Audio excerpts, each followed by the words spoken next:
Good morning. It's Thursday, and Garland Nixon and Scott Ritter here. Let's talk.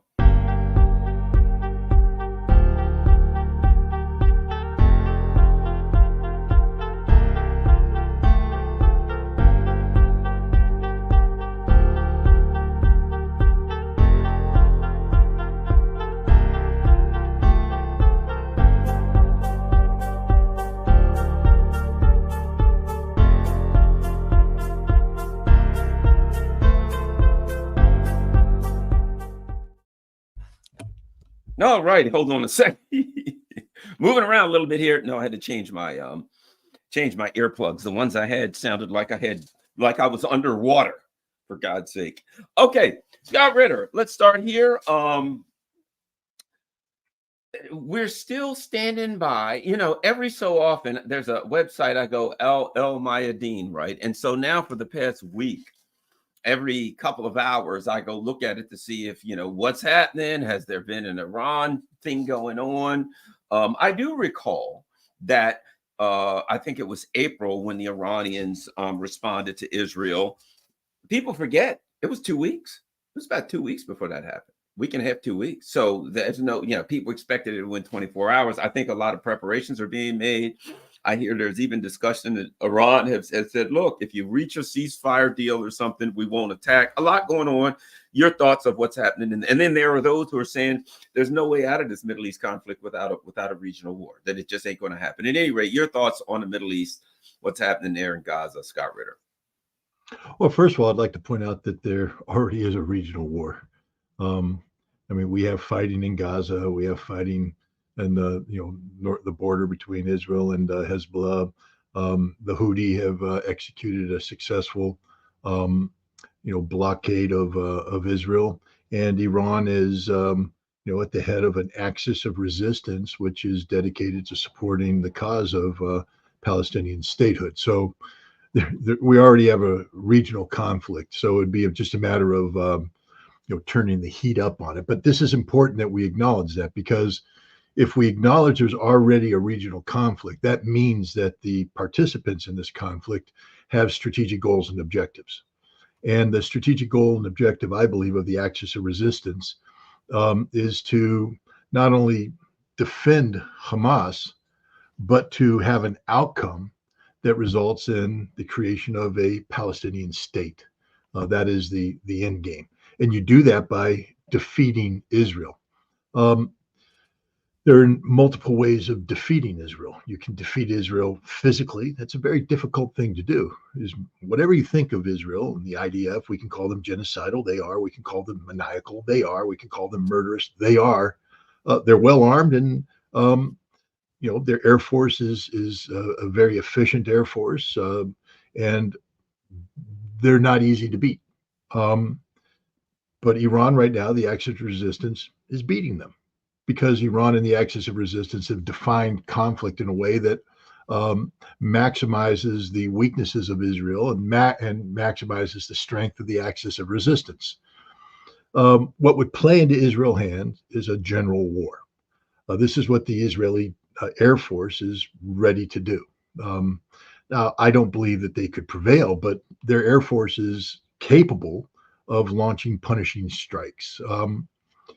Now, we had a situation where Netanyahu went to the United States, was received by Congress, applauded 54 times, 58 times. I lost count, but got those standing ovations, got anointed. Scott, the way I put it is, he was applauded once, and occasionally that applause was interrupted by the members of Congress sitting down very briefly between one long applause. Applause. That's the way I put it. Well, I agree. Their hands got tired. They had to take a break and then to start up again. But it was a show. But then he went and talked to the Biden administration, and he made a pitch for, according to the media reports, that he made a pitch to let Israel, go in hard against Hamas, go in hard against Hezbollah to, strike Iran. And the Biden administration said no. And so Israel responded the way it does. They went in and carried out targeted assassinations. because that's all Israel can do at this point in time. They don't have the wherewithal to do the large scale conflict. They did targeted assassinations. So now, and they knew in doing this that they crossed red lines. Hezbollah had said, you can't come and attack Beirut. Well, Israel just attacked Beirut. Iran said, you can't attack Iran. Well, they just attacked Iran. And so now the question is, what are you going to do about it? And that's the question that both Hezbollah and Iran are seeking an answer to.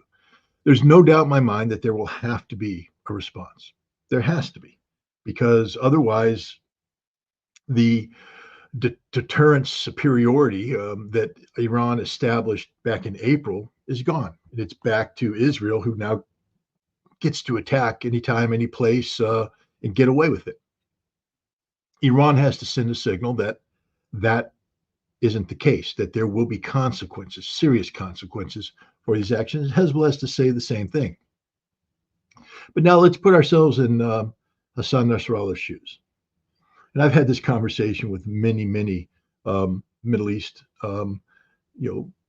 residents, experts, Arabs, Sunni, Shia, Persian, Turks alike, all of whom have expressed frustration at Hassan Nasrallah, that he is a coward, that he has failed to step up to the plate, that when it came time to stand up for Gaza and stand up for the Palestinians, he failed to do that. And I'd say you don't know what you're talking about.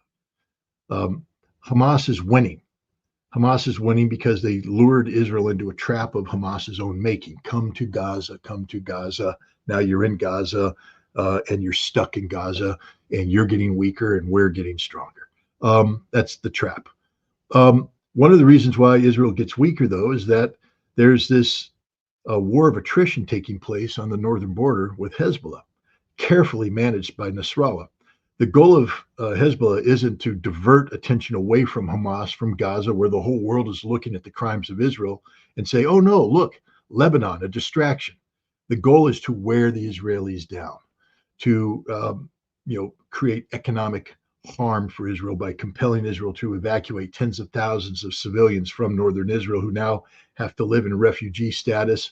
They're not employed. They're not contributing to society. They're sucking resources from society, from wearing down the IDF, inflicting casualties every single day, diverting air power away from Gaza. This has been a brilliant move by Hezbollah. You got to add this. You got to add this, Scott. Wearing down the U.S. and Israel's allies internally. Yep. The longer this goes on, the more massacres, the more internally people start getting angry in the world. You know what I mean? There's like a worldwide thing going on here that works because of the slowness and the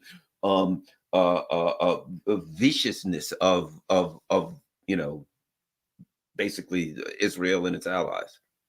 If we go back to the end of last year, do you remember when that appropriations bill was held up in Congress, and the $90 billion, $60 billion for Ukraine, 19 or 18 billion for Israel, things of that nature? One of the things that was being bandied about was that the U.S. Navy, in order to sustain the operations in the region in December, January, February, had to eat their own budget, meaning that their training budget and other things that had been budgeted for other aspects of naval operations, because they had run out of contingency funding and none of this was planned, they had to start eating themselves, taking money from training, from maintenance, from other things to keep these naval forces in. It's very expensive to keep carrier battle groups deployed in an operational status. And now we have two in the region. Every day that goes by, it's just another cha-ching, cha-ching, cha-ching, money down the drain. So there's that aspect too of wearing this down. Every day that goes by, Israel's southern port of Eilat is bankrupt and non-functioning. Cha-ching, cha-ching, Haifa being shut down, cha-ching, cha-ching. This is just costing so much money, and it's literally devastating Israel economically, and that will end up having social benefits. And this is, the parallel campaign that's going on to the military campaign. So now you're Iran and Hassan Nasrallah, and you're sitting back going, we're winning.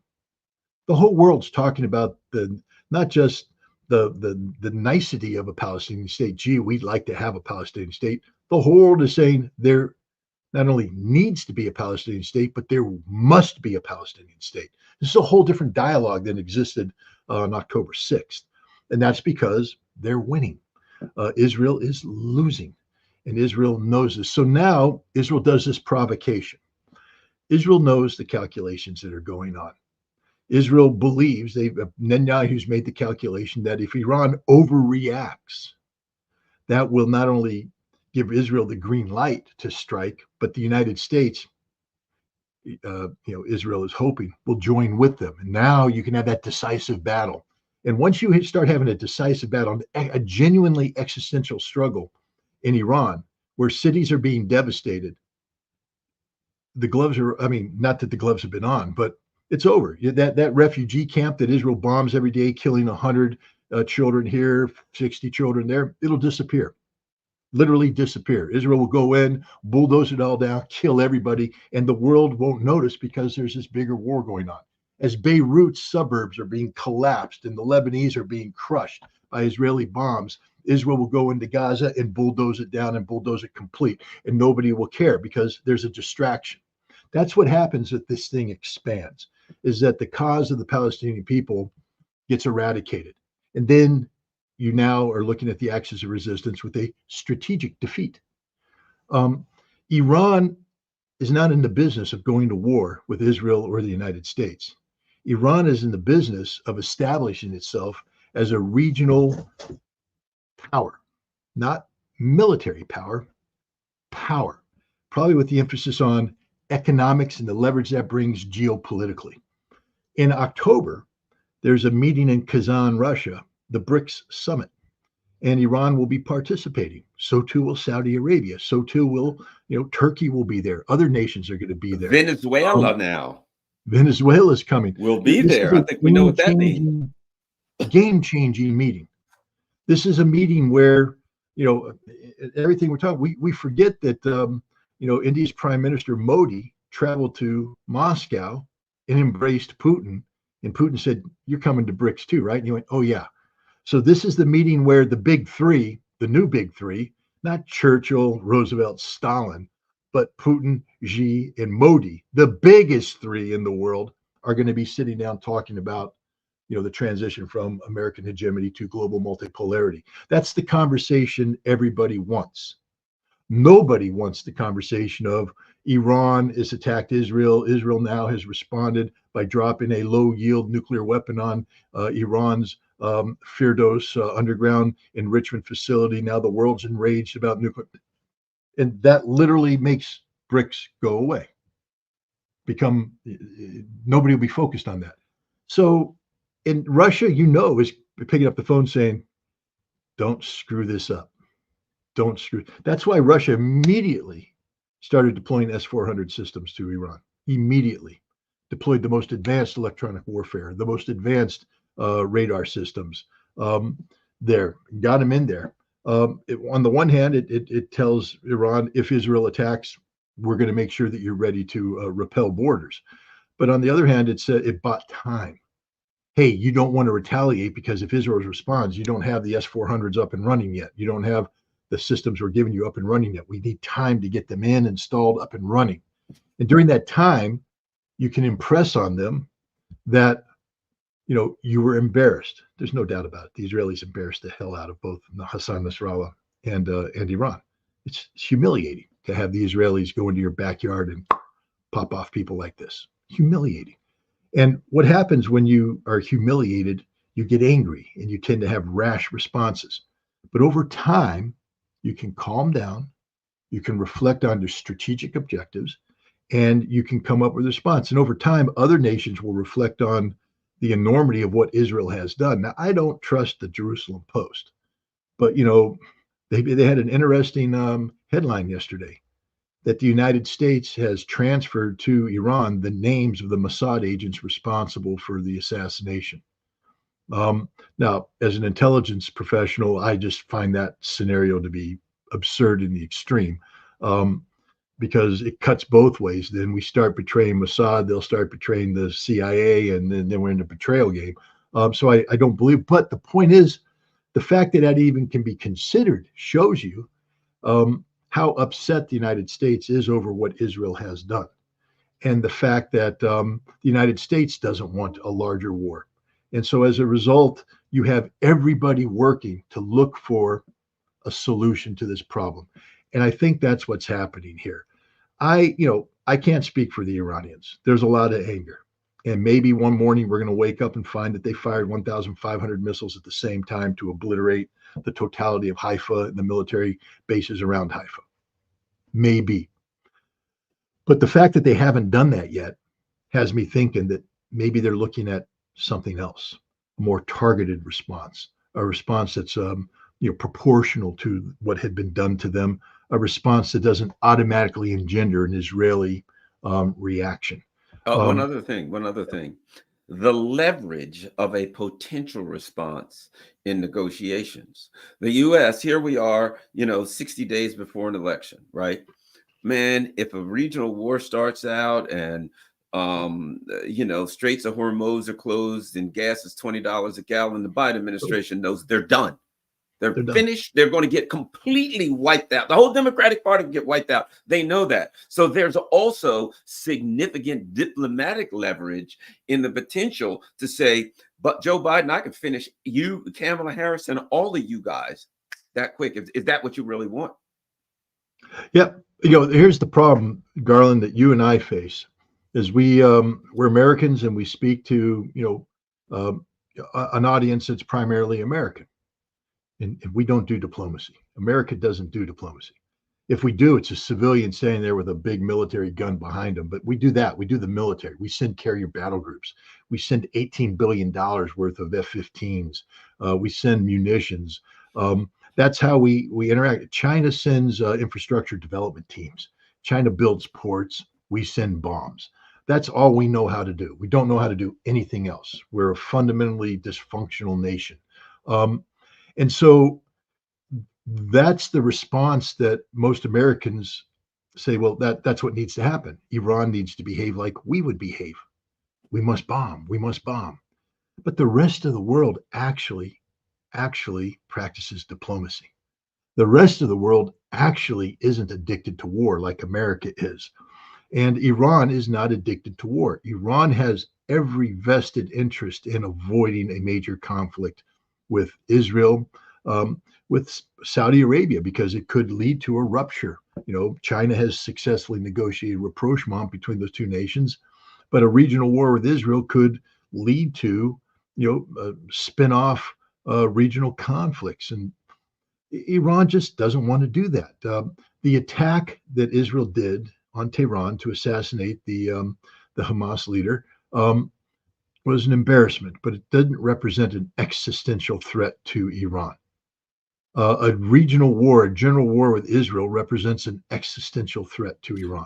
Can I add one other thing? I'd add something, and that is also clearly there's a war on Brics.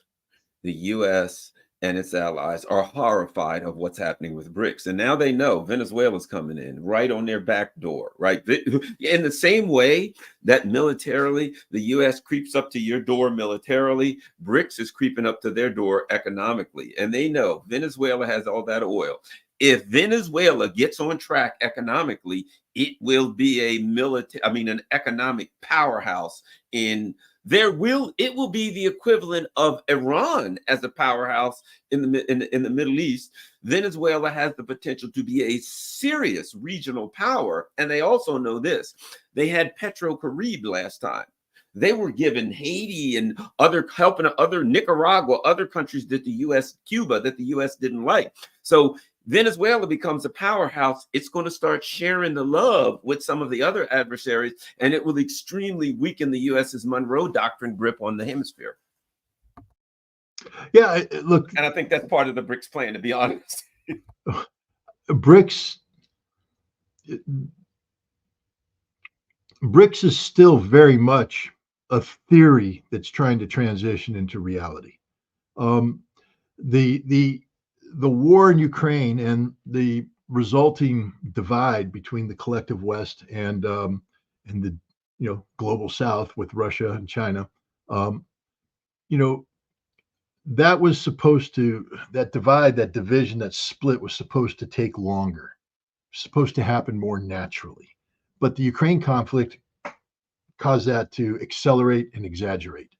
Um, and you saw this. You saw when BRICS had their summit in South Africa last year, the very rushed effort to expand BRICS.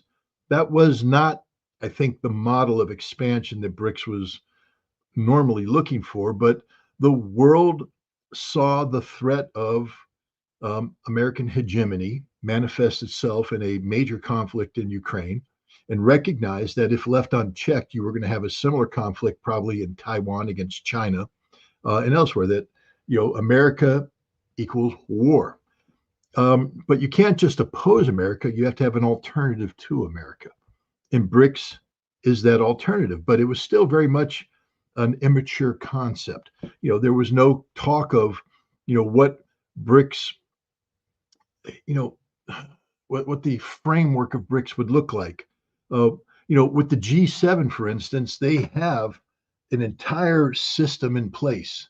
On the ministerial meetings, they have staffs, they have secretariats, they have buildings, they have infrastructure, so that when you just don't have a G7 meeting where everybody comes together, hey pal, how you doing? Let's have some beer. There's a whole series of meetings that take place as agendas are worked out and staffed amongst the various nations, and they work this out. There's follow up, so there's this whole system in place. BRICS isn't that. BRICS is just a theory, and so BRICS has to become that. BRICS has to become something, and so it's accelerated. South Africa, basically said, okay, here, this is what we want to be, this expansion. Russia's job this year is to actually turn it into a system. And you see, if you take a look, this is why I've told people, and vast majority of the people have missed the ball here. Look at the St. Petersburg International Economic Forum and don't view it as just an international economic forum. It is a ministerial for BRICS. Everything Russia's doing is a ministerial for BRICS. I told people you have to focus on the Moscow International Security Conference and the various military conferences taking place too, because as Vladimir Putin said, we need to be speaking of a Eurasian security agreement, a framework. BRICS will be a player in that. And so these BRICS nations are coming now and attending these security conferences. That's a ministerial. It's not called a ministerial, but it's a ministerial. Russia's been running this covert ministerial coordination program in the lead up to BRICS. And it's escaped because, Western analysts are going, well, you only have any, I've heard this from people. Well, Scott, I mean, there's the meeting in October, but what's the meeting about? I said, that's why I said you have to go to Russia. That's why you have to get journalists in Russia to meet Russians and talk to Russians, because Russia's not in the business of explaining anything to a Western audience. Russia's not going to sit down and say, all right, let me tell you what we're doing. We're doing a shadow ministerial campaign. We're doing this is who we met. We meet here. These papers are then brought here. We coordinate policy here. We're going to have a summit meeting here, a pre-summit meeting there. And then when we come to, by the time we roll into Kazan, we're going to have an entire framework established. Russia's not going to do that because they don't care. They don't care about the West. They're not in the business of explaining anything to the West anymore. And yet, if you go to Russia, I think that's one of the reasons why the FBI stopped me from going to Russia, to be honest. They're like, Ritter's getting too close to the Russians, not because I work for them, but I'm understanding them. And that's a dangerous thing because then I can explain it to people. And we don't want that. We want Russophobia. We want irrational fear of Russia. What last thing we want is people go, oh, the light bulb just went off. I see what's going on. I'm no longer ignorant. Therefore, I'm no longer susceptible to fear that exploits my ignorance. I understand. I'm rational. I'm discerning, and I'm no longer afraid. That's not what the West wants. They want the fear, the irrational fear that comes from the ignorance of not knowing the reality. But what Russia's doing with BRICS is a major deal. And Russia's not in the business of putting all this effort in just to see it thrown away. That's just not going to happen. And so, BRICS is very much a reality. And the West is trying to disrupt it. You take a look at the various strategies that we put in there. But unfortunately for the West, BRICS is not a military driven, a defense industry driven entity. The West is all, I mean, look at our major alliances that we have. NATO, it's all about war. AUKUS, it's all about nuclear submarines and war. We just had a ministerial with the Australians, I think August 6th, that is talking about, we're going to build up 4 new air bases in Australia. There's talk about expanding the number of Marines from 2,500, which is basically what they call a Marine Expeditionary Unit, to a Marine Expeditionary Brigade, 16,000 Marines permanently based in Australia. We're pre-positioning equipment. Right now, we have 3 companies of Army mechanized equipment, but they're now talking about bringing that up to maybe a battalion or a brigade. We're starting to push military resources into Australia for what? To confront the Chinese in the South Pacific. That's all we know how to do. Military, military, military. When the real way to confront the Chinese in the South Pacific is to send an economic delegation to Singapore, to Malaysia, or to Vietnam and sit down and say, hey, how do we improve business? Well, you're usually selling us airplanes and tanks. No, we're not in the business of selling you airplanes and tanks anymore. We want to talk about infrastructure development. We want to talk about trade relationships. We don't know how to do that. We really don't. The only thing we know how to do is sell weapons. Every relationship we have is contingent upon the sale of weapons. We're trying to open up relations with Armenia. Why? Because we care about the Armenians? Nope. We want to use the Armenians as a tool against Russia. So what's the first thing we offer the Armenians? Military training and weapons. That's it. We have a menu that's just focused solely on that. BRICS is an alternative to that, an alternative to thinking like that. And we don't know how to deal with that. And as a result, because we only know war, sometimes that's all we get. And I think you're seeing that while the United States, as you mentioned, doesn't want a major war in the Middle East because of the politics, the political impact it would have here at home, they do want to stir up trouble in the Southern Caucasus with Armenia. They do want to stir up trouble between China and India. I mean, we are a horrible, horrible people. We are, because all we do, look at Africa. All Africa wants is jobs. I mean, think about it. Niger, Burkina Faso, Mali. Burkina Faso, we have more natural resources than France. We are richer in natural resources than France. France has been either a colonial power or a neo-colonial power in Burkina Faso for decades. France is rich. France is developed. Burkina Faso, which has all of the wonderful resources, is poverty-stricken. How did that happen? Because France doesn't care about Burkina Faso. They only care about the resources. Now they can get those resources out of Burkina Faso at the cheapest possible cost over to France where they can develop. So Burkina Faso is done with that. Burkina Faso is saying, no, we're going to take our resources and we're not just going to sell them anymore. We're going to make you come here, not just extract them, but now we're going to build some of these industries that are necessary to turn raw material into products. And we want to get involved in that supply chain. We want to be part of that. We want to have jobs. We want to have people that can raise their standard of living, get out of poverty, get out of the health issues and all that. My God, that's all Africa wants. And what do we offer the Africans? Weapons of war, more war, more war. Please be a friend of America and go to war against your neighbor. Please be a friend of America and declare war on other people that aren't even close to you. Buy our weapons, buy our weapons. What stupidity is this? I mean, America has to start changing the way we do business because the world's woken up on that, and the vehicle that's going to empower these newly awoken people. Maybe we could call them woke. Would that be a nice term? If you're newly awoken, could you become woke? Woke Africa. But BRICS is offering Africa economic development, economic growth, prosperity, peace. That's the last thing we want. I agree. Let's go to Ukraine, the Kursk thing. There are 2 parts of it, right? One is, okay, like you said, with Iran. It is an embarrassment and indignation. There is the, the Kursk of all places. There's all that kind of stuff going on, right? But I'm a person that, and I think that the Iranians, the Russians, the countries that have been around for 1,000 years, right, at least, they see the big picture. I think, yes, because people are like, oh boy, the Russians are going to nuke everybody now. They're going to flip out. Here's what I think the Russians realize. This is me. Maybe I'm wrong. They're winning. They're continuing to win in Ukraine, and they're going to win.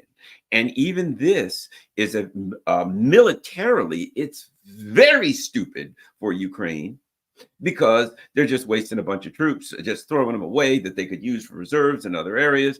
Towns are continuing to fall.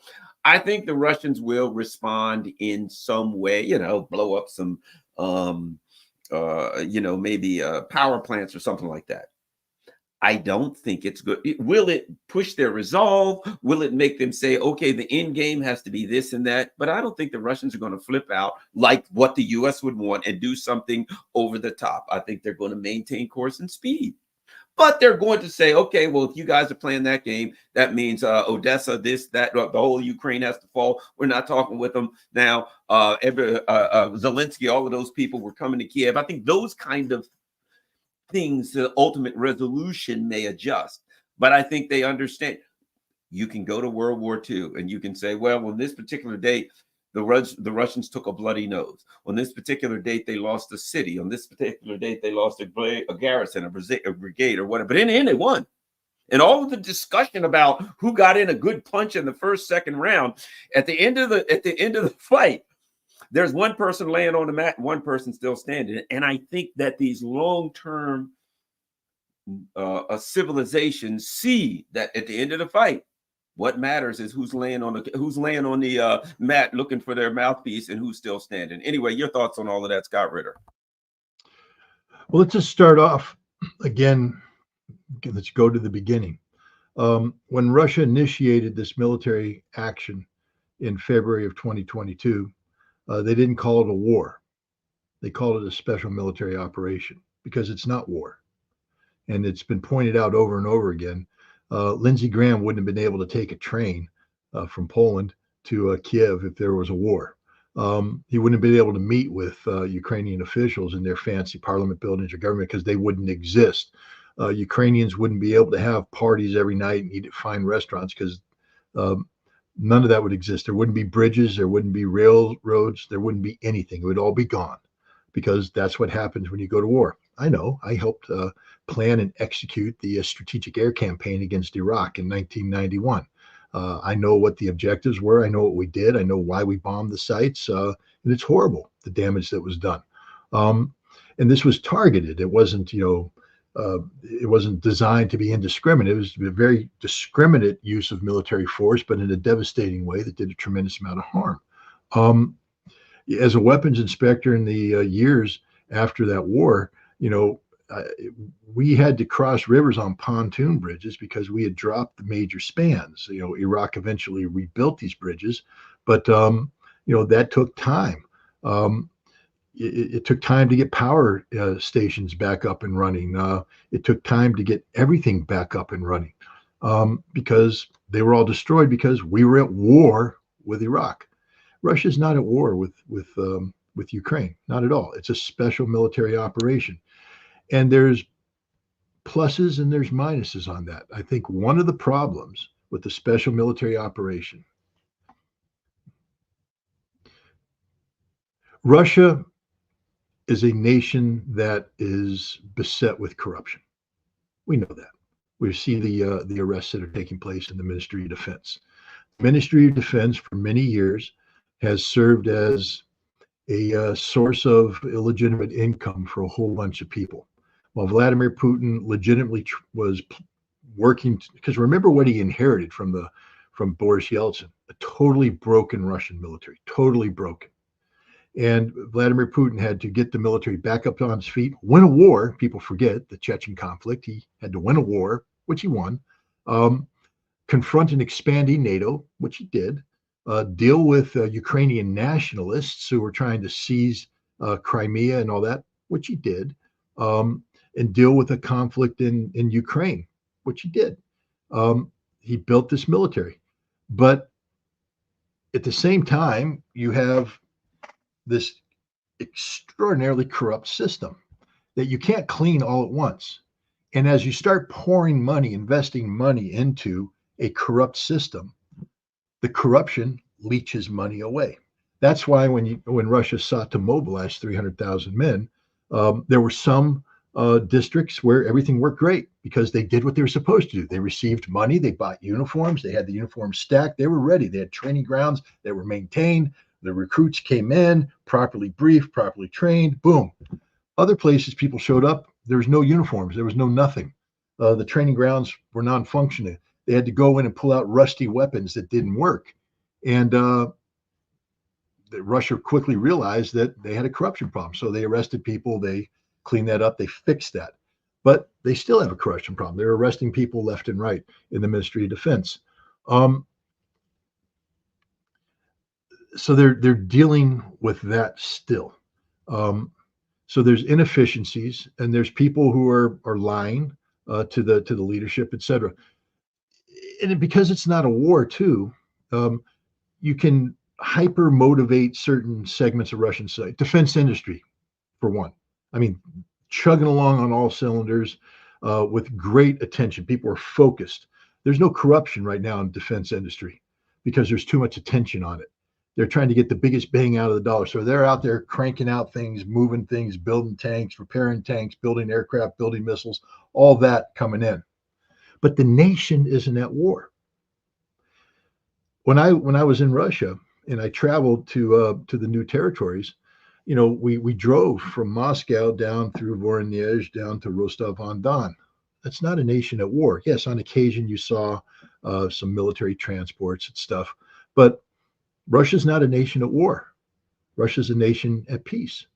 And you get to Kursk and you get to, Belgorod. Yes, Belgorod city has been hit a couple times, but they call that an act of terrorism. Kursk fell asleep. I mean, I don't want to throw the Kursk governor under the bus, but I'm going to throw the Kursk governor under the bus. What the hell were you thinking? It's your region. You're responsible. You're supposed to do a tour of the front lines. You're supposed to realize that across that border, because, if you're the governor, you know that Russia's sending deep reconnaissance groups out of Kursk territory into the Sumy district, and they're ambushing Ukrainian forces. So you're using your territory to lunge into Sumy and carry out these disruption operations. Understand that for every action, there's the potential for an equal and opposite reaction, that the Ukrainians aren't going to sit there and take that forever. Why do you allow poorly trained conscripts to defend the border at the depth of a slice of paper? Why haven't you prepared defenses in depth? Why haven't you identified a reaction plan, have reaction forces available? Why don't you, when the Ministry of Defense says, well, we're allocating our resources there, say, no, you build the foundation upon which you launch offenses. You don't launch an offensive without the foundation in place. You're the governor. You stare Putin in the eyes and you say, Mr. President, I will not support this until Kursk is safe. I need the reserves. I need the force structure. I need. But he didn't do that because they're not at war. Instead, he told people, it's okay. We're Russia. It's safe. It's peacetime. It's a special military operation. And he set himself up for a disaster. Abdialadanov, the Chechen general who was commanding an aspect of the response here, said, at the beginning, he did a fantastic interview the other day. He said, when I first arrived with the Akhmat Special Forces, he said, it was a horrible situation. Nobody knew anything. It was just confusion. The Ukrainians were everywhere. We didn't even know where to begin. And so we're running around, and it's just tough because you walk in and there's no front line. It's just happening all over the place. And he said, okay, we just calmed down and we just started establishing ourselves, fixing what we can fix, and then move forward. He said, by the second day, we're getting a clearer picture and we're able to respond to it. And now we're doing okay. I mean, he still says dangerous. He said, we stabilized it. So the Ukrainians changed the way they're doing. Instead of dealing with a battalion or a company I guess yesterday the Ukrainians went, screw it, break up into 5 and 10-man teams and just find gaps and go, expand, make it look like we're advancing. And so Opti's like, well, we woke up and the Ukrainians are everywhere again, but they're small teams. So now we just go in and we find them, we kill them, and we push them down. Everything's under control. But he said that the Ministry of Defense lied to everybody, and they lied to themselves so much that they started believing their lies. You see, Putin was probably asking the right question. Hey, what about Kursk? It's okay, Mr. President. We have the adequate forces assigned to the task. Kursk is safe. Well, Kursk wasn't safe. And the U.S. intelligence knew this.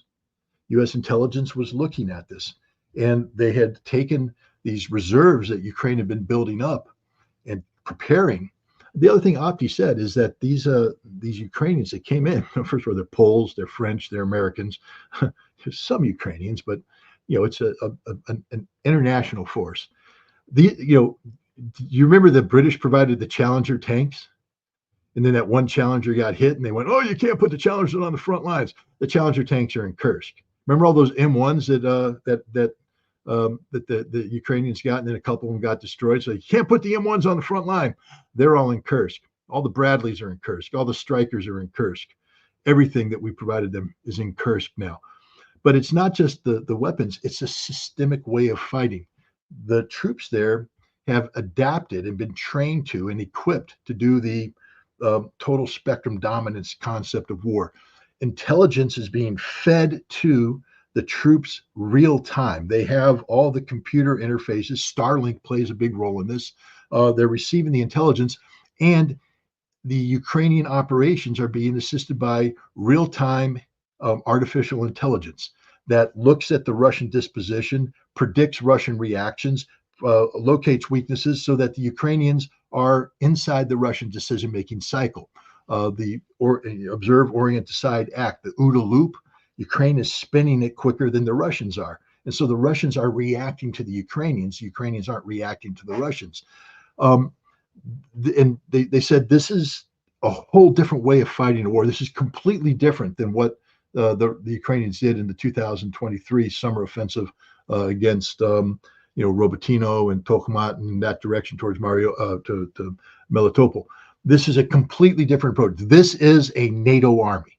This is an army that's fighting with absolute NATO doctrine, with the equipment of NATO, and the whole approach.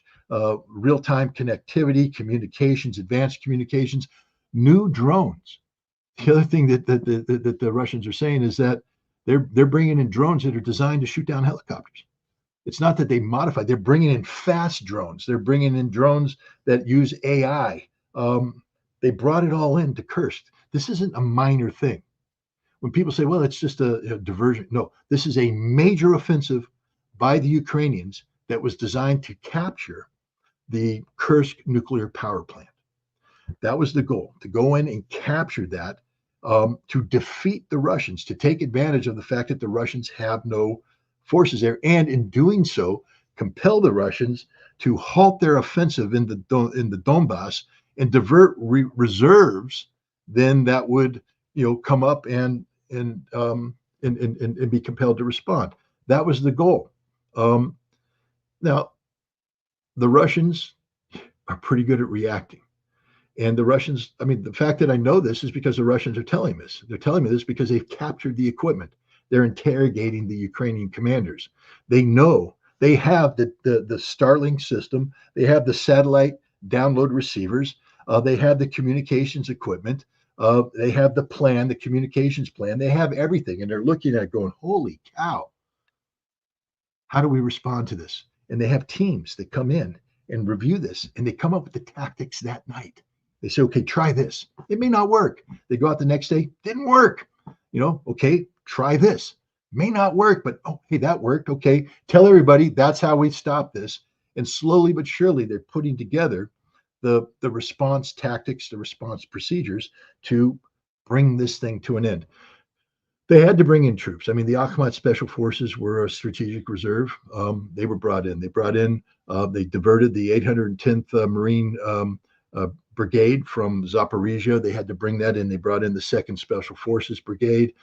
They brought in the Wagner troops out of Belarus. They've brought in other Russian forces from Belarus. They brought in reserves that were earmarked for follow-on operations in the Donbass. But what they didn't do is stop the offensive operations in the Donbass. As we speak, the Ukrainian army is falling apart. Remember that collapse we talked? It's happening. It's happening right now as we speak. The defenses in the Donbass are collapsing. The Russians are making major gains, and if they secure a couple of places they're looking at securing in the next day or two, it's all over for Ukraine, because these are logistical lines of communications. The forces can't be resupplied. There's no more reserves, because the reserves that are supposed to be helping them are all being blown apart in Kursk. And it's not just that. Zelensky demanded, and the Ukrainians accede, the strategic reserves they sent in, they're stalled now. They're being destroyed. So they're actually pulling Ukrainian forces out of Zaporizhia now that are supposed to be coming over and helping plug the gaps in Donbass. They're pulling them up there. This is the equivalent of the Battle of the Bulge, of the Ardennes offensive. The German desperate, we have to get to Antwerp, get to Antwerp, get to Antwerp. If we get to Antwerp, we can stop everything. They didn't even get close to Antwerp. Get to Kursk, get to the nuclear power plant. If we seize that, we can hold Russia hostage. That was the whole idea. Seize the plant, hold Russia hostage. It didn't happen. And now they're reinforcing, stupidity with more stupidity. And as Opti said, he said, let me just explain why I keep quoting Opti. Because I know. I've met him. I've had lengthy conversations with him. I have deep respect for the guy, but I know him. When I can look in his eyes, and I get a feel for, what's going on behind those eyes. I can listen to his voice and understand what's going on there. So, this knowledge of who this man is empowers me when I listen to his words, because I can cut through and say, this guy's not scared. This guy's telling the truth, things of that nature. But Opti said, he always believed that the Ukrainian army was going to be defeated this year, this summer. But he said in the back of his mind, he was always wondering, what do we do about the reserves? They had these significant reserves, the Challenger tanks, the M1 tanks, the Bradleys. They're not on the front line. They haven't been committed. How do we get them? He said, thanks to the stupidity of the Ukrainians, they solved the problem for us, because we don't have to go out looking for them. They brought them to us, and now we are destroying them. And that's the thing. Once these reserves are gone, there's nothing left. There's nothing to replace them. And as the front line in the Donbass collapses, now they don't even have the reserves to come in and create an emergency defensive line. There's literally nothing left. So Opti is now like, thanks to Kursk, this is going to be over soon. And I think that's what we're seeing. I know the West is running around going Kursk, Kursk, Kursk, Kursk, but understand that nothing happened. And the other thing too is Putin in the St. Petersburg International Economic Forum said, hey, we have a peace plan on the table. It's sort of a modification of the Istanbul Communique. We get to keep all the territory that we've absorbed into Russia, and you're going to have to agree to that. But other than that, we can end this war, and you keep Odessa, you keep Kharkov, you keep Dnipropetrovsk, you keep Mykolaiv, you keep Sumy. But this isn't going to be on the table forever. Well, he just took it off the table. It's gone. It's finished. And as he said, once it's off the table, it never goes back. And now we have to say, well, what's next? Well, Dmitry Medvedev gave us the best insight to that. This doesn't end until Odessa is Russia, Mykolaiv is Russia, Dnipropetrovsk is Russian, Kharkov is Russian, Sumy now will be Russian. And as Medvedev hinted, if you want to play this game, Kiev will be Russian. This is a fatal mistake. And I know you said that the Russians aren't going to overreact, but I think that we're going to get into a new phase of this operation, the final phase, that may look like war. They may not call it war. But I interviewed a Russian senator, a veteran who's the head of the major veterans organization in Russia. He's in Kursk right now, but he's very well connected to the Kremlin. And he said that what the Ukrainians have done, what NATO has done in invading Russia, because that's how they view it. This is a NATO invasion of Russia. There will be a response, and the response will be the most horrible thing that you can imagine. He didn't say nuclear weapons, but he did say weapons that the West has never seen before, weapons that are horrible, weapons that once they're used will send a chill down the spine of everybody. Um, and they're weapons that will make the point to all of Europe. This is the consequence if you want a war with Russia. See, NATO invaded Russia. And that's the one thing we have to remember. The Russians recognize this. NATO invaded Russia. Russia's not going to do anything that causes them to lose, just like we talked about Iran and Hezbollah not losing the big picture. Russia's winning this war. Russia's already won this war. Russia's not going to do anything to stop the trajectory of victory. But you don't get away with invading Russia. And there will be, I believe, a heavy price to pay. I think you're right. Last but not least, if you could get a final comment on the state of affairs, and I understand that the legal issues involved with, I'm sure you've spoken about it maybe to ad nauseum, but the whole FBI raid crap, your current thoughts on it. So, say that one last time. I'm sorry. The FBI raid on your place, because let me say this. Here's what happened. You know what happened? This is a fact. I gotta tell you. When that happened, because there's a method to their madness, and there's a lot of madness. A lot of people I know who do YouTube shows like us, interview people, etc. People have traveled to Russia, to China, to different places, Iran, places like that, where they want to find out. North Korea, all these places. We're saying, do you think they're going to raid my house? Do you think I'm next? And I think that was part of it. That was part of instilling, fear in everyone. I don't think it's an accident that it was 2 months before the election, etc. Your thoughts, final thoughts on that? Yeah, I mean, first of all, it's a very unpleasant thing. Nobody wants. I don't wish this on anybody, not even my worst enemy. I mean, look, you're former law enforcement. One of the tools that law enforcement has is to execute a search warrant if there's probable cause to believe that, usually it's the commission of a crime is taking place. Exactly. People need to, first of all, understand that FARA is only criminal if you willfully fail to comply. That, the things that they're accusing me of doing, if I simply registered as a foreign agent of Russia, I'm allowed to do. It's not a crime. I haven't been accused of any crime. They're accusing me of being a Russian agent, and I refuse to accept that because I'm not. I'm a journalist.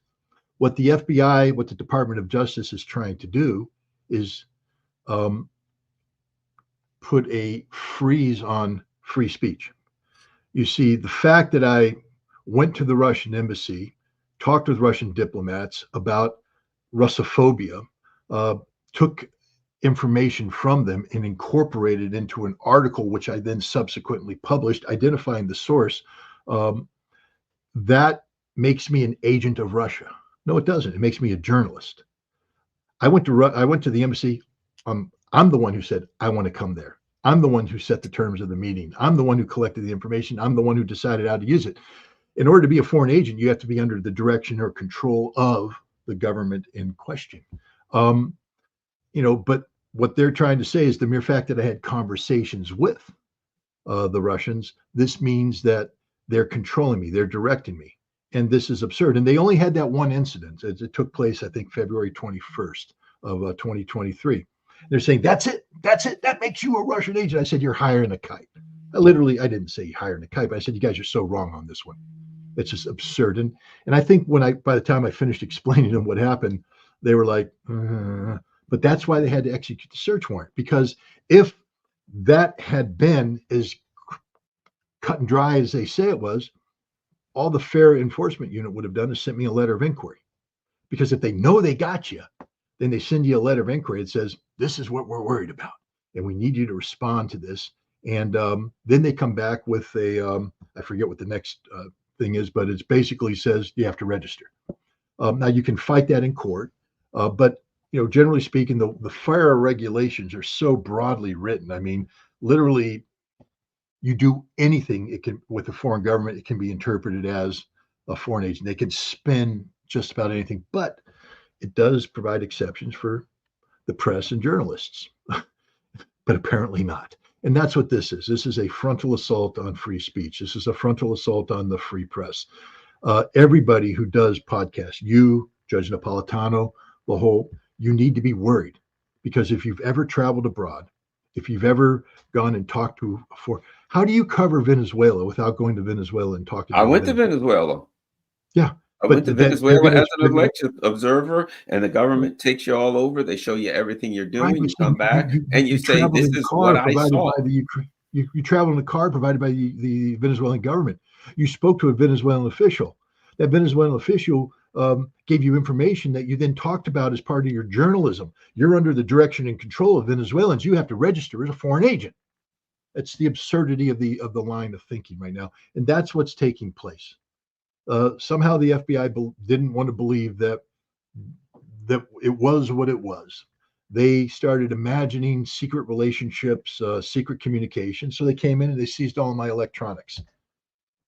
It's unpleasant, but I'm sort of glad they did, because now they're going to go through them and they're going to know that there's nothing there. That all I'm doing is practicing journalism. There's no secret relationship.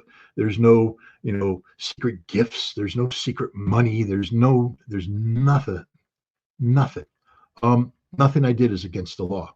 Nothing I did is, it is actionable under FARA. And I'm hoping they do the right thing and back off. But this is political. This is done for a reason.